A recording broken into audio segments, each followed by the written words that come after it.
Welcome to the latest discussions in the Presgrove case with some interesting developments and some important screenshots from the past, shedding light on the situation with the geofence, with the recent court documents, what we've looked at, combining it together today with other familiar faces like Jack Newton's biological mother speaking out, and the reference to surveillance-based evidence material. What does that all mean? Be sure to stick around throughout this video as we go through it all and I give you my thoughts, analysis, and even some definitions and meanings behind what it could be.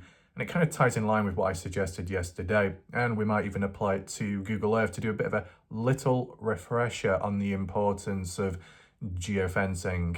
So there's a handful of stuff, and as well on the sideline later in this video I'm going to share with you a bit of a creepy, disturbing finding regarding one of the fellow members of the general public that had participated in this case community, someone that you will be familiar with. It was like ghost from the past type of presence, but under some very strange circumstances. I'm going to show you a screenshot and finding of it later. Don't go anywhere. For now, welcome if you're currently here during this live premiere.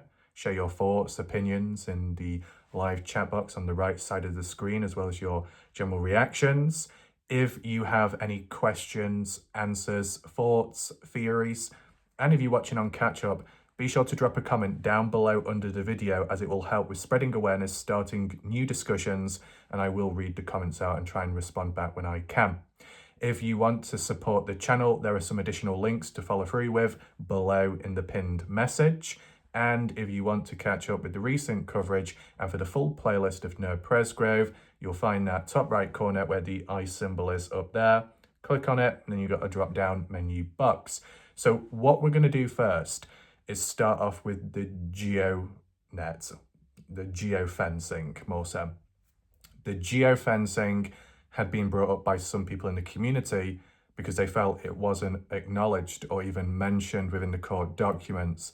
Whether that be because of vague language used, as in those electronic files and the digital evidence, there could be more to it, but on the surface level, they didn't clearly, mention or highlight it. So some people are thinking, has it been neglected?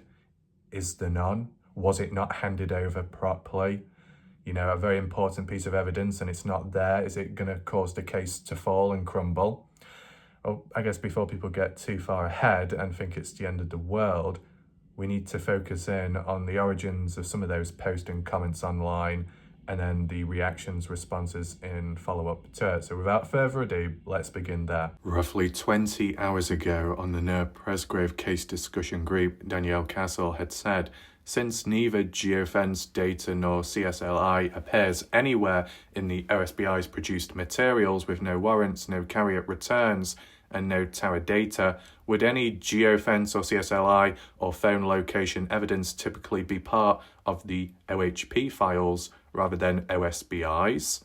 Now, if that really was the case, you could break it down further and say this whole subpoena, this whole family estate situation and OSBI's rejection, resistance originally to it all, as for the investigative evidence being handed over and not wanting it, and then eventually being denied, and then the family should get what they want, as by the OSBI and the evidence that they have collected. If OHP have files and evidence too, was that handed over at the same time as OSBI's when the court did an in-review of it, camera review? Or is it two lots, two separate, meaning OSBI have theirs, OHP have theirs too, but this whole subpoena, this whole want by the victim's family to get a hold of the material to see it for themselves, will they have to file another subpoena against OHP besides OSBI? Or has it all collectively been put together? The court looked at it, and the descriptions, what we saw, the electronic files, the surveillance and this and that, media, it was just very vaguely put, and within it there is more depth than what meets the eye on the surface level. Could well be. Tammy Durden had said in response, is there any way to find out if the FBI was ever asked to be involved in the investigation? And I'm not talking about how the OHP officers described OSBI helping by letting OHP use an interview room at their department to interview Caden Pressey. But did the FBI ever do any actual investigating?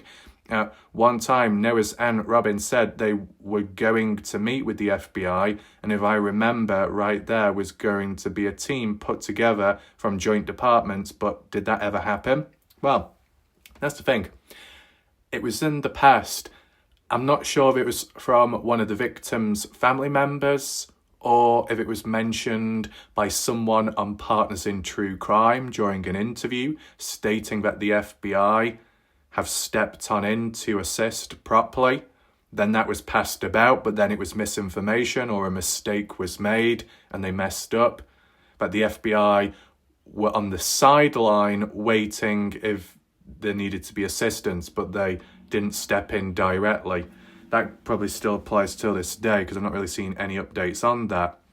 As for the interview with Caden Pressey, police related, which would have been June 2024, I guess, or at least one of them, the one that was leaked later. There was a comment within, this post on the case discussion group by someone else in the comments saying, will we ever get to see any of the other party goers then and their interviews by police if that ever did happen, like Caden Pressey? Well, that should be released or something. But the thing is, there's a difference. Caden Pressey's interview became public, not because the police wanted it to be that way, not because Caden did, technically not because of Alicia either, but it's because of recklessness in Alicia supposedly sharing the Dropbox with people that she trusted or believed in, and then some stabbed her in the back and then leaked her. Reckless behaviour. The reason why other people's interviews likely weren't leaked is because they weren't just passed around like sweets in a store. It was handled more professionally and more carefully. So just because Caden's was leaked, it doesn't create that entitlement of everybody else's should be leaked then. If they were all leaked, yes, it would create more balance, and then it would stop the witch hunt against Caden, and we could look at more discrepancies and inconsistencies by other partygoers, but that just hasn't happened, and it probably won't until and if it's ever properly released. But maybe by then, the case may have been over and done with for the right or wrong reasons. But yeah, let's move on. Further down in the comment section, one person said maybe because it's two different departments. So one has the geofence, the others do not. But were they all handed in to the court at the same time, though, to be reviewed and checked? Sarah Smith, Jack Newton's biological mother, had said OHP officers are the ones that told us they'd be doing the geofence. Oklahoma Highway Patrol said that they would be doing the geofence. They told us they'd be doing it the day everything happened. So, Labor Day, Monday, September 2023, the 4th. There was, I think, one OSBI officer there when we were told that, but it was OHP that said they'd be doing it.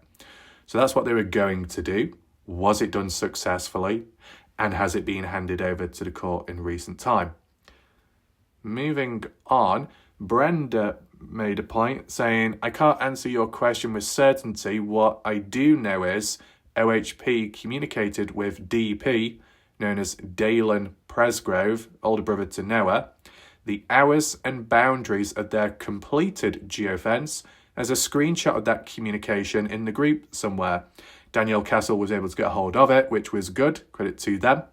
And we'll read it right now. This could well be, it looks like the user interface of some kind of email, possibly. But we'll just read it anyway. So this is to do with OHP. Who's specifically from OHP reaching out to Dalen? You can guess below, or if you've got the answer, you can leave a comment. But it reads, Dalen, thank you for reaching out first. I want to express our gratitude for everything you're doing to support your brother, Noah. Despite what you might see on social media or in the news, rest assured that we are fully committed to uncovering the truth about Noah's death. We have dedicated all available resources to the investigation and are collaborating closely with your aunt to help keep you guys informed. collaborating. Right, so when it says the aunt, probably Robin Smith, it's one of the aunts that has spoken up and been vocal in the case, who we've seen ourselves. Anyone else to acknowledge here? I mean, this must have been in the early days, right? Assuring Dalen it's all under control and in hand, and don't believe everything that you see online. But obviously, as time has passed by since, to some extent, the victim's family probably aren't too assured with what OHP have done. That's why they wanted the material investigative evidence to be handed over and that subpoena. What else do we have here? Now, regarding your question, Dalen, we refer to the method as a geofence. Essentially, we define a geographical area or fence and gather cell phone carrier data from within that region. It's important to note that this process is not all-encompassing and involves multiple components. The time frame we analysed was broader than the one you mentioned. Roughly speaking, it spanned from 10:30 p.m. to 9 a.m. What does that exactly mean? Well, 9 a.m. will be the morning, the day of Noah's death, so the Monday. And before that, 10:30 p.m. will be the night before, which would be Sunday night. Very interesting using the specific time of 10:30. I think, if I'm correct in saying, that's the moment when Caden referenced of when his cousin Georgia came on down to the party house with Breely. So, yeah. As for the events with the side-by-side, as Caden described it, shooting animals, I believe that happened earlier on in the evening of Sunday. As for the golf clubs being used to smash and break stuff up, as Caden described with Noah, that no time was given for that. I couldn't point it out. Besides 10:30, another prominent timestamp is supposedly 10:52, given by BBC, referencing Noah dancing in the kitchen area with a clean torso, no writing on his body. Then 1:05 in the morning, the same but outside from Caden's point of view, the patio area as brown slaps Noah. And then 45 minutes later, the supposed timestamp showing Noah and Jack in the bathroom at 1:50, but now Noah's got writing all over him. We'll be doing a separate video on that because there seems to be uncertainty with certain timestamps and the likelihood of it all. Maybe it's in the wrong order. We'll definitely need to go over that, so be on the lookout. But, you know, it's an interesting time frame, 10:30 to 9 in the morning. So it just goes to show that besides the day of Noah's death, the night before is just as important in working out where people were at different times. Considering it was Sarah Long, I think it's, yes, the name Sarah Long, that stated on Facebook in the past that Noah walked off the night before and people went out looking for him and found him. What time did that occur at? Is that why it includes 10:30 here Sunday night? Is that why it highlights about the geofence, the locations of people and where they were at? And there was quite a bit of movement Sunday night considering what was going on. The more events that occur with or without Noah, the more activity of geofence data. So what I'll do is I'll get a couple more screenshots up in a second just to add on with what I'm getting at so you can see the source of it and what Sarah had mentioned, then we can get onto the Google Earth. But let's just finish off reading this text first. We've already spoken with the truck drivers. I'm guessing that means Tyler Hudman, Tyler Hardy. And it's likely we will revisit those discussions as the investigation progresses. Now, considering that OSBI, and it's mentioned in the court documents, that the investigation has now closed or become inactive, did OHP follow up on the truck drivers as the investigation progressed? Because right now it's not progressing because the investigation part is closed. So if they catched up, is there unfinished business? I wonder. And then it says, we have access to cell phone information for all individuals who passed through the area during the specified time frame. However, in terms of actual phone data, we must operate within constitutional boundaries Simply being present in the area during the time frame doesn't imply involvement in a crime. It's important to clarify that this investigation involves collaborative effort. Whilst I'm actively involved, I'm not the sole investigator. We're receiving assistance. I guess where it says we're receiving assistance is probably by OSBI doing the assistance and OHP being the main ones. But like how it's worded here, whilst I'm actively involved. So this is a singular individual reaching out to Dalen. As for that named person, is it Zachary Wright? I can't remember all the names of these people from OHP. It could be Zachary Wright, which wrote this up and sent to Caden. Correct me if I'm sent this to Dalen. Correct me if I'm wrong then. But interesting. I've never seen this before personally. It may have been posted in the past, but if it's in the early days, I probably wouldn't have seen it back then. And that's why looking back at past stuff is important, because not everyone is up to date. It goes a long way, it can help. And we're taking that in mind, more so highlighting the importance, the broader aspects of geofence and the time frame of that. 10:30 p.m. Sunday night onwards, it shows it's not all about Monday, but days before as well. If you are interested in where Sarah Long left this particular comment reply on Facebook, going back in the past on Jasmine Millan's Facebook page, which still stands to this day with that profile picture of, I think, Noah and her in memory. This post was the 3rd of November 2023. It was reposted, I believe, in 2024, but that doesn't have the comment on it. The original 3rd of November post does, and it has a bit of a description there, along with the infamous or the known selfie by her at 3:41 in the morning, Labor Day Monday, the day build up to Noah's death. So a timestamp like this with geofence and the usage of a phone outside of the house is an example of data, but you know, maybe you could say, looking at the official geofence, the true data, the true time, where it matches up to the time as in the overlay on screen of this selfie taken, it could help massively. I mean, the geofence could either reinforce or debunk possibly the Snapchat selfie phone picture of Logan, Mikey and Jasmine in bed at 5:27 in the morning of Monday, smiling like they didn't know of the news of Noah's death at that point. That could help, but we're not seeing that yet. As I said though, 10:30 Sunday night, whilst this is Monday, we could possibly do a separate video in the future if need be. But it does show that there must be a level of interest, as in what went down on Sunday night, for the police, for OHP to want to start from there. You let me know what you think below. But let's just skim over this quickly. Wasn't expecting the worst that was going to happen.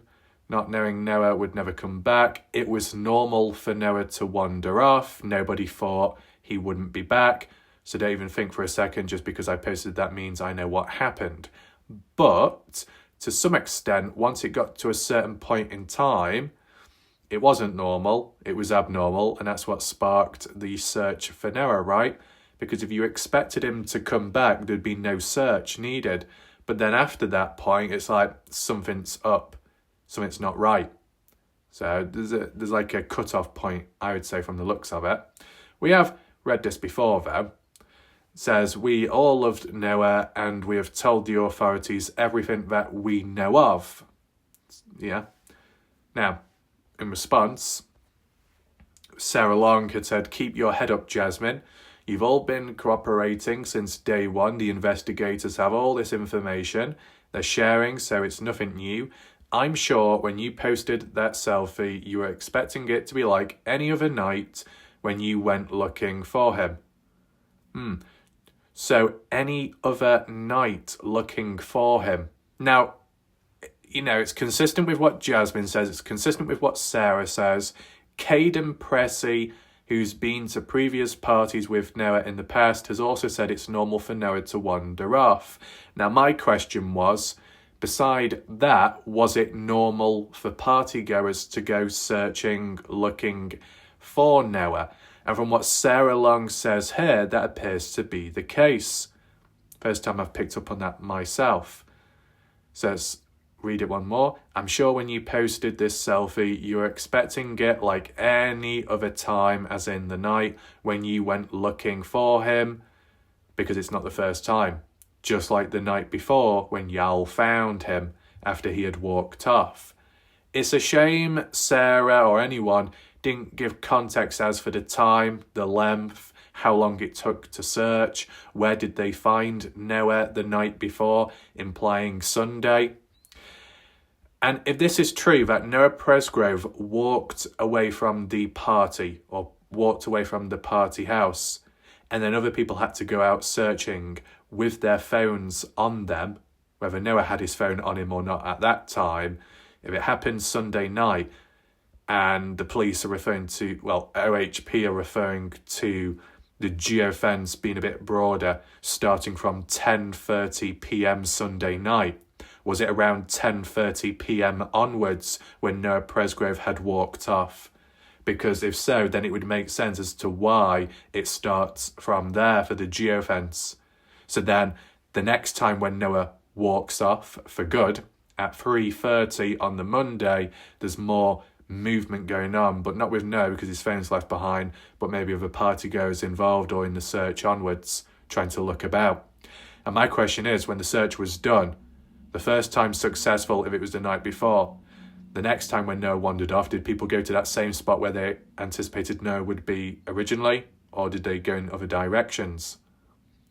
I do think this stands out, this particular comment by Sarah, because the more times Noah walks away, it makes you think, why? If you walk off only one time, it's an anomaly. If you walk off more than once, and it's been done in the past, it becomes more of a routine thing in a way, or some kind of coping mechanism. When things get too tense, like at the party, too noisy, the head feels full, you retreat. You take some time out to clear your head, to get away from it all.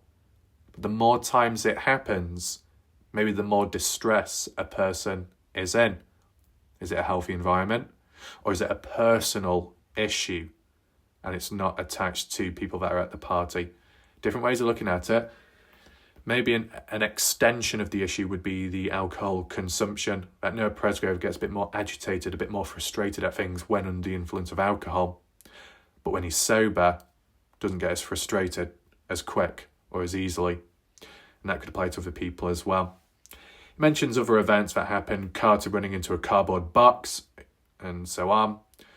What's this? He just got back from hog hunting holding a gun. That's a reference to Isaac Rojas, boys teasing each other.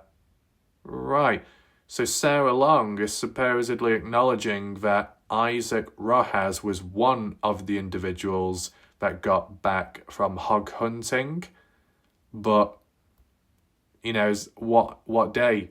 Sunday, Monday? Because it's Monday, 1:05 in the morning, when you got the person in the background holding it, Isaac. Is Sarah saying on Monday that's when it happened, or Sunday? Because the only other hunt what we've heard of would be the dove hunt. But the thing is, Sarah, referring to young man Isaac, just got back from hog hunting, could well mean earlier, as in Sunday, the crossover, Sunday evening, night, when it was Caden, Isaac, Brylan, Noah and Jack out in the field or on a country road shooting at animals, killing them. Maybe that's what Sarah's referring to as a form of hunting, but it wasn't proper hunting. It seemed more reckless and just killing anything that moves. Because the only other hunting is that official dove hunt. Was Isaac Rojas participating with the dove hunt on the Friday or Saturday? Any other party goers? I don't know. But interesting references. As for the party house itself, as you see here, just an example photo whilst narrating over it. We can talk about surveillance as well, coming up shortly. But, you know, you think of this nighttime, not light and dark, limited light source, and Noah Presgrove wanders off Sunday night. At what time? 10:30 onwards. could link with the geofence, could be used as well to track the whereabouts, the movements, the timing of it all, and to see if it was replicated on the Monday, as in where partygoers went and searched, because you couldn't compare it to Noah, because let's just say Noah did have his phone with him Sunday night. He didn't Monday when he left. So Noah was at a disadvantage, and the geofence is a little bit more limited. You got to take in mind that maybe not all partygoers, when moving about, had their phones on them at all times. If they did, it would be more rich in data. This is like an older graphic visual which was used by articles, I believe, where it gives the spot where the body was found, roughly. September 4th, 3:30 a.m, Noah leaves the party and vanishes. We've never actually seen hard evidence, like a screenshot, some kind of timestamp, like a photo, a video, hard evidence which shows the time of Noah leaving. It's just words by people. But this article, or whoever created these graphics and visuals, seemed to nod their heads to the 3:30 time when Noah had left. Now, Justin and some others believe Noah did not leave the party to begin with. When he did leave, it wasn't by his own free will. He was already dead by then. That's what some people think. September at 5:43, 911 callers spot Noah along the road. Well, 5:43, Tyler Hudman. 5:53, successful call made. The next one is Tyler Hardy. The third one was in between, and that was by Tyler Hardy, his first attempt, which didn't work. September 4th, 6:15 a.m, the probe begins. That's, I guess, when the authorities and police started coming on down. Jimmy Williams, undersheriff, then followed by Jeremiah Wilson, the sheriff. Investigation underway. You see the map as well in the background of where the party house is circled. It's just interesting to know where Noah could have got up to. There's a certain stuff. And then as for inside of the house, whereabouts, whilst the house may only be a single floor one, if I'm correct in saying, what rooms were people in at certain times, that if you got Caden that says, well, I didn't see this or that happening, if he had his phone on him at that time, checking the geofence of that, comparing it with the geofence of other people, if you've got several or a couple of people all in the same room, but they come out with different stories based on what they witnessed and what they claim that they didn't see or hear, if they're all in the same room and some saw it and others didn't, and yet, they're kind of all there, they should have all seen it, the geofence, the timing connected with a certain event going on, it could be used to reinforce some people, debunk others, and then it raises more questions and suspicion. I mean, the geofence of when Caden woke up at 2:42 supposedly, or 3 a.m, and based on his police interview, going back to sleep at around 3:20, not 3 a.m, as mentioned on Parks in True Crime, trying to figure all that out, the geofence, when phones were used, how they were accessed, what room one was in, likely, and comparing that with other people at that same time. When Noah Presgrove was in that side-by-side rollover, where was his phone at that point? When's the last time Noah Presgrove used his phone at the party? He may have walked away from the house without it, but when did he last use it? Was it on him during certain events? And did other partygoers have the phones on them? Because you can say people nowadays are like zombies glued to their screens and phones, but they're still supposedly busy as they claim. On this occasion, though, visually, they were preoccupied doing other stuff, hanging out, chatting, talking, singing, playing beer pong, while some may have had phones in their hands. A bit ironic because in this photo, 2 of them do clearly, but they're still making eye contact and talking. Now, if a phone is turned on passively in the background and it's on them, I guess the geofence will still work. And with certain apps in the background which use or track location, like weather apps and maybe certain social media, then it's worth highlighting. I think, just to highlight, in case anyone's wondering, the guys in the back, on the right behind Noah is Travis Monson, meaning this is Saturday night. And then further in the background, in that little chair back there, I believe is Pepe Guam. So, and then as for the girl on the far left holding a phone out awkwardly, or it could be a cup or a can, I don't know. either a phone or a can. I'm not sure who that is in that greyish top and almost like beige lower clothing, but the beer pong table back there. You got Shane Johnson on the right in the pink, and then I think that's Logan Jernigan with the orangey iPhone, which she's got in her hand, I believe. Now Saturday would make sense. Logan, though, on the Monday did have a blue top on, from my memory. No, Presgrove had black shorts on by them. Zoom out, there we go. So, in terms of this here, just a brief preview highlighted in red, that is what we're going to take a look at next. But before we do, let's just head on over to Google Earth to highlight some of the other potential geofencing. Here we are. So luckily, I do have an older project. Whether it's truly still up to date or not, it's like a reference point for the whole geofencing, because I did do a video in the past, but looking at what's written on screen here, and you know, the markers, a couple of them are in the spots where supposedly the pings were at. Would need to add the odd additional one on since with the Sandplank crossing, if it hasn't been added already. Yeah. I mean, well, there is one there, but more specific in the timestamp. But, you know, I think some of this was based on what's been said, and other parts were based on timestamps of when photos taken or uploaded, when there's activity, when the phones are used by different party goers. Is it in any particular order? Jack Newton, the side-by-side wreck occurred around the back, the pasture area, the party house, the garden round the back, as you can see. We still don't know the timing of the side-by-side rollover truly, how long it took, how long it lasted, as in Noah driving about. Was it an instant crash, rollover, was it longer? And then further that way, which is the north field behind the party house, roughly in this area is where Jack Newton's phone was pinging during the side-by-side rollover. But Jack said he was in bed, resting or asleep. Why would the phone ping down here in the field away from the house if he was in the house with his phone? They said because of a bad signal, it can malfunction, it can map you incorrectly. So if that's really the case, because it's in a rural area, it happened with Jack, to some extent it happened with Tyler Hardy when making a call and it was static on the highway.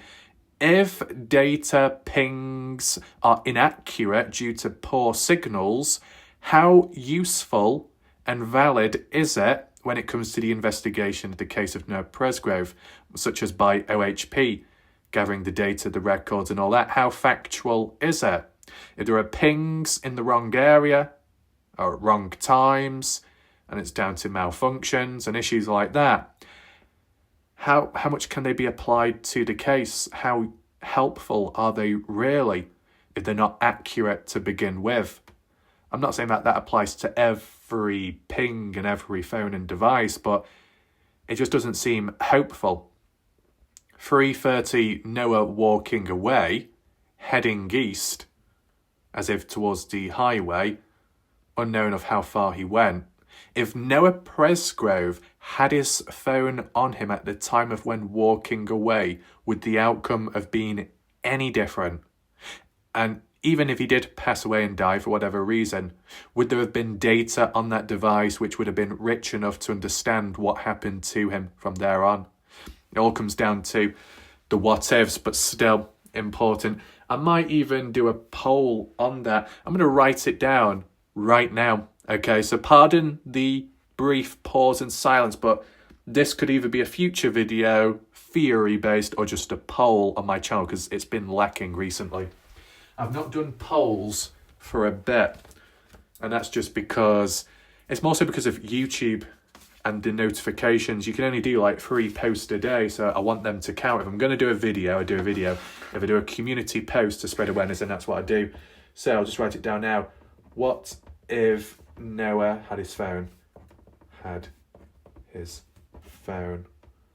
when walking away?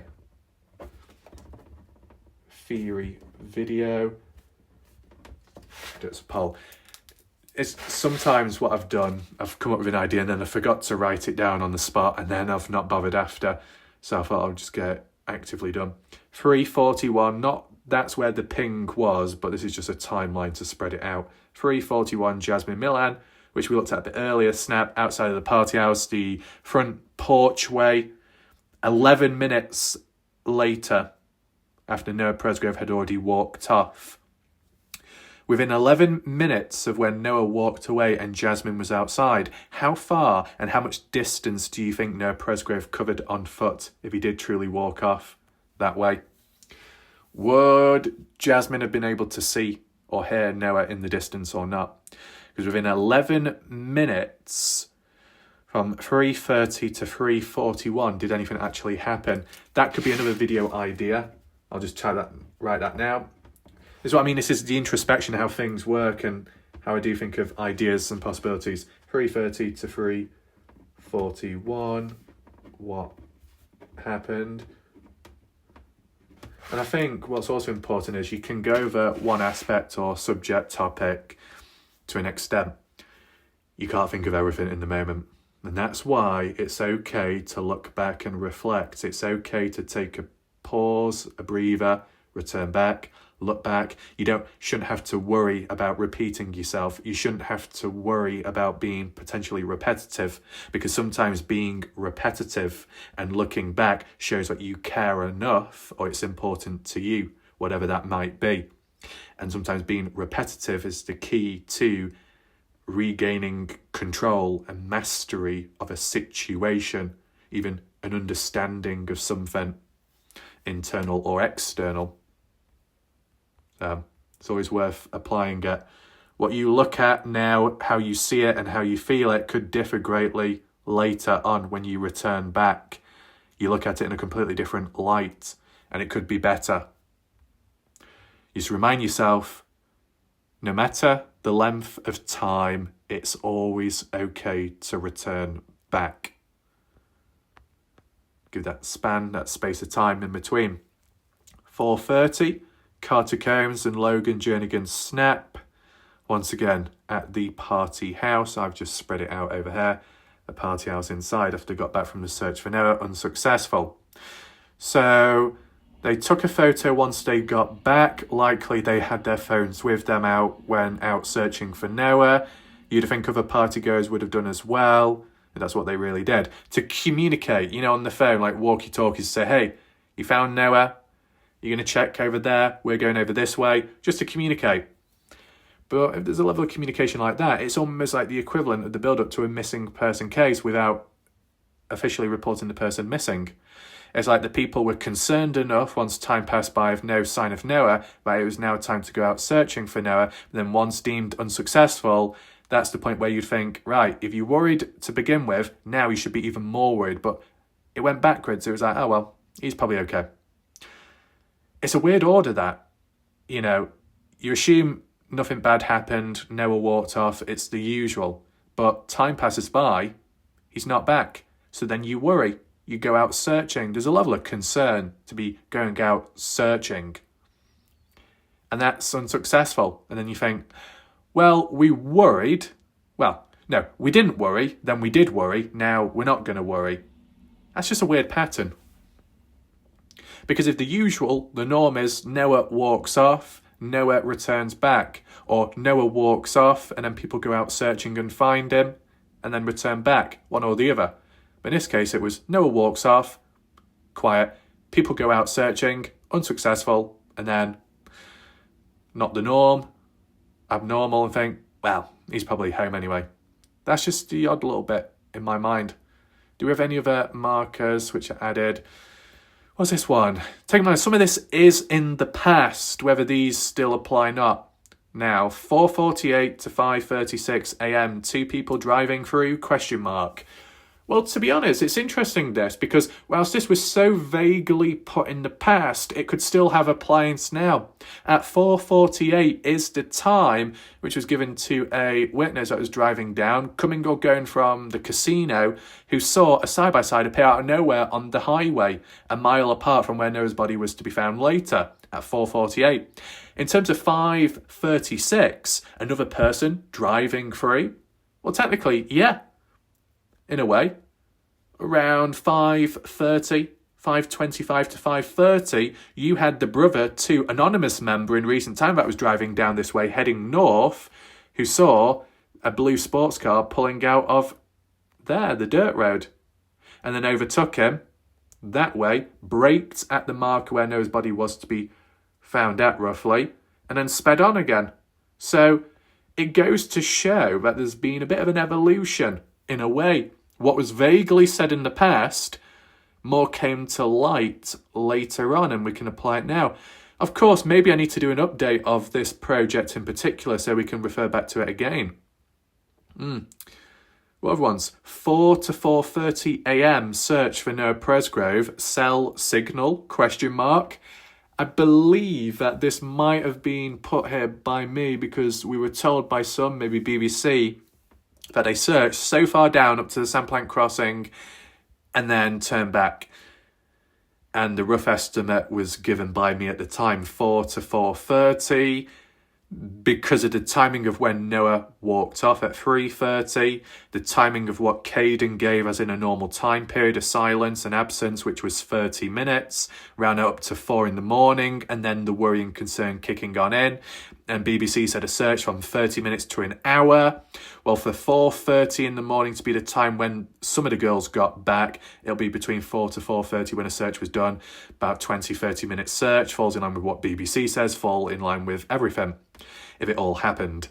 But ever since we were told by BBC that there were actual phone pings in this area, the Sandplank crossing on the highway, and that was about 4:20 or so, 4:20 in the morning.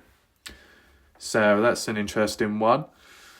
And that was by Avery and Brylan Sweat. So they got the phones on them, from the looks of it. The phone's pinged. The GFN should collect that as well. Did it ping anywhere else? Any other areas? Any other partygoers as well? You'd hope so. So that's fine. 2 phone pings near or around the scene. Jack Newton and whoever. It was a bit of a grey area, this. Backstory behind it was police said to Jack, or Jack said to Justin in a DM, passing on from what the police said to him, the reason for the polygraph test, lie detector test, was influenced because of the phone ping, where it pinged at, and later explained that Jack supposedly passed it, but also that the phone pinged in the wrong area due to bad signal. But this is the thing. If at one point Jack's phone pinged on the highway and that was incorrect, then what does that mean about the one during the side-by-side rollover, which was in the field, which was further back but closer to the party house? Does that mean that Jack Newton's phone pinged in 2 different areas at 2 different times incorrectly? That Jack's got a dodgy signal, Jack's got a dodgy phone. What about everybody else? What's going on there? You know, Jack Newton and his phone service and cell phone, if Jack and Jill went up the hill, do they come tumbling down after? Or does the phone remain inconsistent? And who's Jill? I don't even know, man! I don't even know, that petty-ass individual. But if we're focusing on Jack Newton, it seems like he had some trouble with his phone, and it pinged him in odd areas. But did any of the partygoers have weird pingings? Because if you're all in the same place, you should all start experiencing some similar issues with the cell phone carrier, the network, poor signal, interference, disruption. There's got to be something going on, and it can't just be for one partygoer. It's got to be for more than others. The 2 phone pings in this area, I think some people may have referenced Carter at one point. And then, we got 5:46 Tyler Hardy, the static call to dispatch, a bad signal. Could have also impacted his the geofence These bad signals and issues, how badly will it impact the geofence and the accuracy of it truly? Or is it accurate? Can it be relied on wholeheartedly? You let me know in the comments section. But these different whereabouts and locations and searches, randomly, did anyone's phone ping over here? Woodland, the geofence. If we're talking about Sunday nighttime, 10:30 onwards, did anyone 10:30 onwards Sunday night come down to Red River? Or Monday morning? Any of the geofence pointing down here, with or without Noah Presgrove? Because, even if you looked at Noah's phone earlier and it pinged down here, it could explain why the writing was washed off his body, besides the odd shower here and there, whether that be at the party or when he got back home, which was Sunday morning after breakfast, after the party. In between and onwards, if Noah went down to Red River, that could have helped speed up the process of washing the writing off his body. You let me know if you agree or not though below. So remember this, what I highlighted a bit earlier. This was the recent court documents in regard to, I believe this was the 30th as well, so very recent as of January. The response, the court has reviewed the entire files provided to it by the OSBI concerning its investigation into the death of Noah Presgrove. Specifically, the court reviewed the following documents, and it's the one towards the bottom which we've highlighted and what we're looking at right now. In red, one electronic subfolder containing an electronic folder labelled surveillance video. That stands out quite a lot because when you think of surveillance, sometimes the first thing that comes to your mind is a form of footage, CCTV, cameras. But where exactly? Cameras at the scene, the highway? Well, there weren't really, unless body cameras by police, but that's post-death. The only other location could be ring a doorbell. Cameras, CCTV, trail cameras on site at the party house property. But that was described that the cameras weren't working there at the time. Even though there was a stray comment in the past from what I can remember, impossible to find now unfortunately. I'm sure Stevie Howard once said that Noah Presgrove walked off, and then shortly after, caught on camera of the property cameras, showed some Texas boys leaving shortly afterwards. So technically they would have gone in the same direction as Noah. That could tie in line with what Robin Smith mentioned on Facebook, as in there is evidence to say Noah Presgrove wasn't alone. That when Noah Presgrove wandered off east, some Texas boys left shortly afterwards. But is that what coincided with Noah's death, or is that just a coincidence? I just wish I had that screenshot to show with you what Stevie once said. It's so weird. It really is. And no one's been able to find it ever since. I don't get it. It's unusual. That's why surveillance is so important. We've had the mysteries and, what other people have been talking about with surveillance in regard to a laptop in the hands of Stevie Howard and her husband or boyfriend, and then it being passed on to someone else, and then there was data and important evidence upon it in regard to the party, and outstanding warrants or arrest of people in the past as well. Others said it's a load of BS. I mean, it's been a lot of talk, not seeing enough hard evidence, but surveillance comes in different shapes and sizes, and because there's a lack of it, at least publicly, it stood out to me here. It'd be interesting to see what the court truly saw with the surveillance. And it says video as well, so it's actual footage.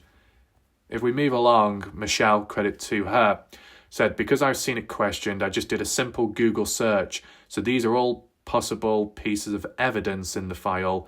Surveillance evidence in Oklahoma includes traditional physical observation, surveillance video, CCTV, doorbell cameras, and digital data like call logs, SMS, and GPS. It absolutely can include geofence warrants, where law enforcement compels companies like Google to identify all mobile devices within a specific virtual perimeter during a crime. I added on, when I looked online as well, And what it said was, in Oklahoma, surveillance evidence refers to recorded video, audio, or digital data used to report or refute claims in civil or criminal proceedings or for police investigation. This includes footage from residential security systems, e.g. Ring doorbell. And that stands out a lot because the party house property did have many cameras and the Ring doorbell camera, but they were all not working. Body cameras, traffic cameras. Well, there was no traffic cameras on the highway in the area because there just isn't any. Body cameras would be by the OHP and authorities who showed up post-death of Noah. So that would only show so much. But it could show like the point of view of the highway, how things looked, how vehicles were parked, who was actually there. So it could reinforce or back up what some people say. It could reinforce or go against what Caden stated based on his timeline. You know, if police are there at the appropriate time and cameras show what Tyler Hardy, Tyler Hoodman, or Cash Allsop, or High-Vis Jacket, or Caden being told to leave, it could all tie in together with the correct time and sort that out, maybe. So there is good that can come from that. And automated license plate readers. Key aspects of surveillance evidence in Oklahoma, admissibility and requirements for surveillance footage to be admitted in court. It must be authenticated as fair and accurate depiction of the scene. Now, the scene in regard to Noah Presgrove was the highway, but where Noah Presgrove was last seen, spelt differently, would have been the party house property. Was a thorough investigation or search done on site the party house property? And if so, was there surveillance video there too? But, you know, it's important to acknowledge that, as it's worded here, surveillance video. There is an electronic subfolder and it contained an electronic folder labelled surveillance video, meaning whatever that surveillance is, body camera footage by police, surveillance of, for some reason, the party house, doorbell camera, that there would be a video of that stuff. If it's geofence, if it's like what Michelle's referring to here, part of it can't be, or at least in my opinion, because they specifically said video, surveillance video.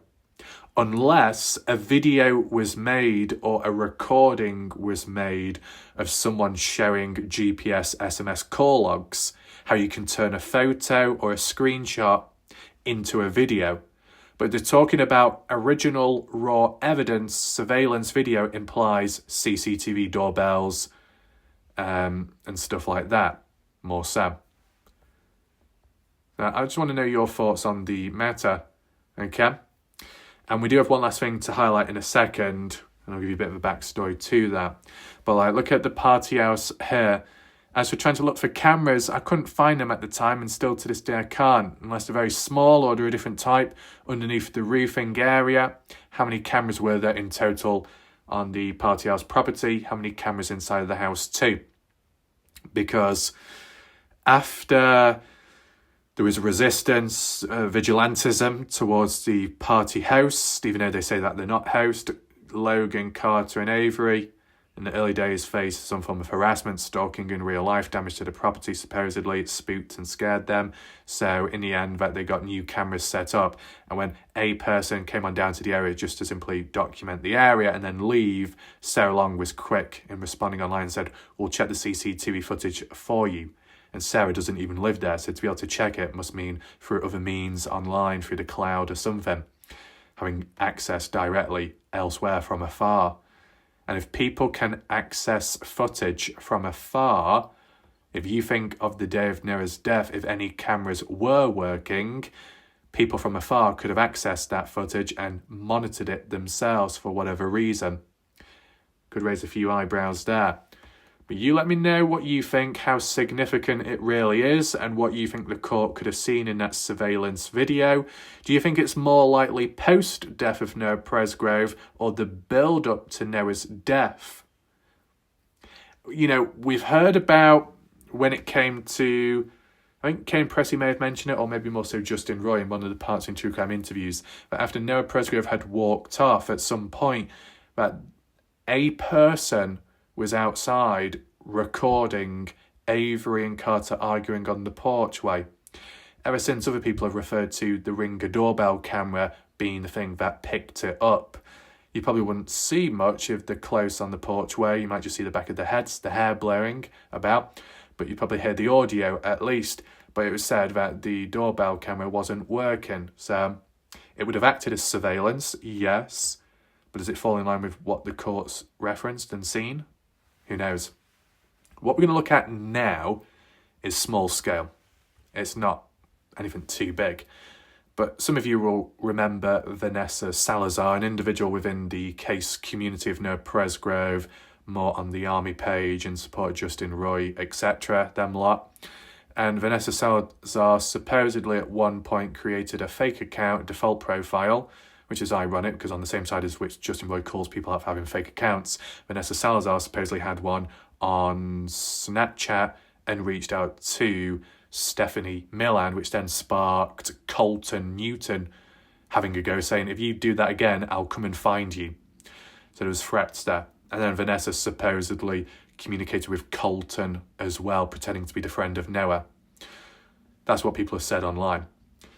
So they played a role in the community, and things didn't end too well. And in the very end, things didn't end well at all because supposedly Vanessa Salazar did pass away and was no longer alive. They were in bed one morning, either woke up or rolled over, fell off the bed and whacked their head or neck on a table, and it broke her neck. And then supposedly the boyfriend or the ex was there and held her in his arms as she was dead or dying, implying there was a process to it, still half alive. It does raise a few eyebrows. So with Vanessa Salazar passing away, as you see on screen highlighted with the red arrow on Facebook Messenger, they were active 1 hour ago. How can a person be active 1 hour ago if they're dead? Well, the thing is, at the time of the person's passing, the supposed boyfriend or ex signed into her account and made a post acknowledging that it's him, it's them signing in to, share some memories about Vanessa and the good times and some music as well. But that was months ago. You would think by now they would have moved on, not forgetting her, but not still using the same account of the deceased person. You get what I'm saying? I know there was some call-outs by people on Facebook months ago. I don't know how true it was. Some people were calling out Jan Fiorillo for using a deceased person's Facebook account in a fake way. Don't know how true that is, but it just came to my mind on the spot now. But under these circumstances specifically, the person, what's that username? Nessa number 89. 89. Coincidence. But in regard to, still being active now, but somebody else using the Facebook account, why? It's a little bit strange in a way. What's really going on? Or is Vanessa secretly still alive? So when you look back at a possible theory, which I'll introduce to you right now, it's kind of disturbing, and it ties in with all different things. But you had Vanessa Salazar in the past with that dog kidnapping situation, and it all sparked off online and within the community of No Presgrove, even though what was going on there had nothing to do with No Presgrove, but it was of a lot of people's interest. It's interesting how people can shift and change in between from then till now. When it comes to Ace Franco, that has done stuff which is much worse, which doesn't link to No Presgrove, but the overlapping themes can, and that the person was present at the party. But, oh no, we won't talk about that because, it's not relevant to the case, but we will talk about Vanessa Salazar and dog kidnapping. Very pick and choosing, You can highlight one, you highlight the other, and I've done both as a definition of, a more fuller perspective. But beside that, the dog situation in the past, tied with that ex-military person. And when you do get military people or former military, they can come with side effects as well. Whether that applied here, but I think the person was discharged or removed because of bad things going on and they were on the run. Doesn't sound too good. So you got an ex-partner or an ex-boyfriend on the run, Then you got Vanessa that liked me, but because things didn't happen due to many different reasons, then you've got Vanessa, which people have said in recent time, created a fake account of a guy who was a waiter, a topless waiter with lots of muscles, supposedly. And that was done to make me jealous that she found someone else, and I was supposed to be jealous because of that. And then you've got Vanessa dying in the arms of her ex, who must have been in bed with her during her final moments. There's a lot going all over the place, triangulation format, that if in the process, for whatever reason, that if I was with Vanessa, and then you've got some person in the background as well that's very protective of Vanessa, to summarize it, I probably, or could have been murdered, killed, taken out, kidnapped, who knows, and I might not be here talking about the case of Noah Presgrove. I could have been killed and kidnapped, you know? So dodged this and that. You can see how it goes with time. I mean, there was another time you had a wicked witch, literally. And if in a scenario where if I was with them, what was my gut instinct? I would wake up in the bed in the morning. I'd see them at the end of the bed. They would be holding a knife. They'd climb onto that bed and they repeatedly stab me in the chest and stomach.